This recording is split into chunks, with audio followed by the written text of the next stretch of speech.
इस कहानी में हम महाराष्ट्र के डिप्टी सीएम अजीत पवार को ले जा रहे विमान के आखिरी 35 मिनट को फिर से समझने की कोशिश करेंगे। एक एक मिनट का हिसाब देखेंगे और जानेंगे कि कैसे एक बिल्कुल सामान्य सी उड़ान देखते ही देखते एक भयानक हादसे में तब्दील हो गई। हम इस कहानी की शुरुआत इसके अंत से करेंगे। जी हाँ, उस पल से जब सब कुछ खत्म हो चुका था, ताकि हम ये समझ सकें कि आखिर ये सब हुआ कैसे। घड़ी में सुबह के 8:46 हुए थे। ये वो वक्त था जब सब कुछ थम सा गया। बारामती एयरफील्ड के पास लगे एक सीसीटीवी कैमरे में एक बहुत ही परेशान करने वाली तस्वीर कैद हुई। दूर से बस एक आग का गोला और धुआं उठता दिख रहा था। ये इस बात का सबूत था कि एक बहुत बड़ा हादसा हो चुका है। लेकिन ये जो आग का गोला उठा, इससे ठीक कुछ मिनट पहले क्या हो रहा था?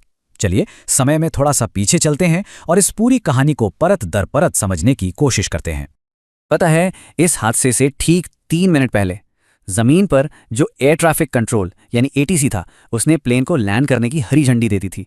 मतलब एटीसी की तरफ से सब कुछ नॉर्मल था। एटीसी ने तो अपना काम कर दिया, क्लियरेंस दे दिया, लेकिन कॉकपिट से कोई जवाब नहीं आया, बिल्कुल खामोशी। तो सवाल यही उठता है कि आखिर उस प्लेन के अंदर ऐसा क्या चल रहा था? इस सवाल का जवाब हमें तभी मिलेगा जब हम इस उड़ान की शुरुआत से पूरी कहानी को समझेंगे कि कैसे एक रूटीन फ्लाइट एक बहुत बड़ी त्रासदी बन गई। तो देखिए, सुबह 8:10 पे प्लेन मुंबई से उड़ा। 8:18 पे बारामती एटीसी से पहला कांटेक्ट हुआ, सब नॉर्मल था।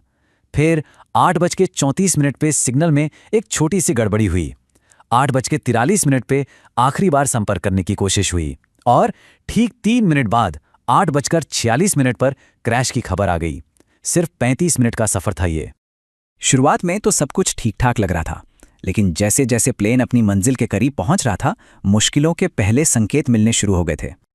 उस वक्त विजिबिलिटी, मतलब कितनी दूर तक साफ दिख रहा है, वो करीब 3000 मीटर थी।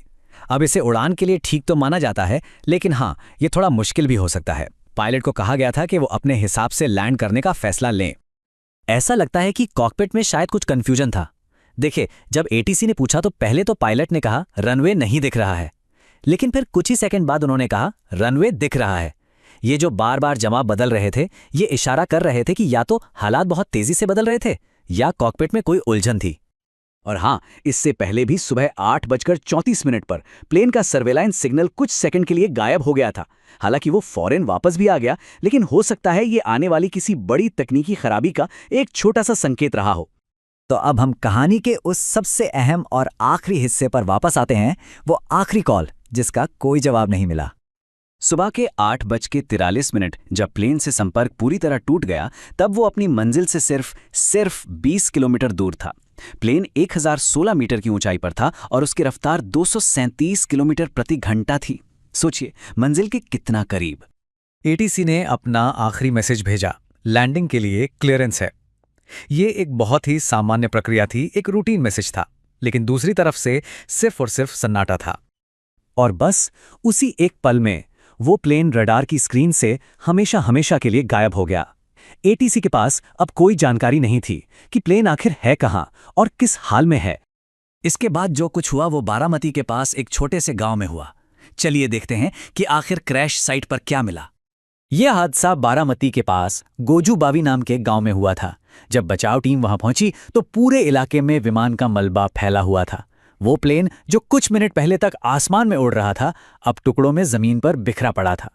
अच्छी बात यह है कि जांच टीम को प्लेन का ब्लैक बॉक्स मिल गया है। अब सारी की सारी उम्मीदें इसी फ्लाइट डेटा रिकॉर्डर पर टिकी हैं।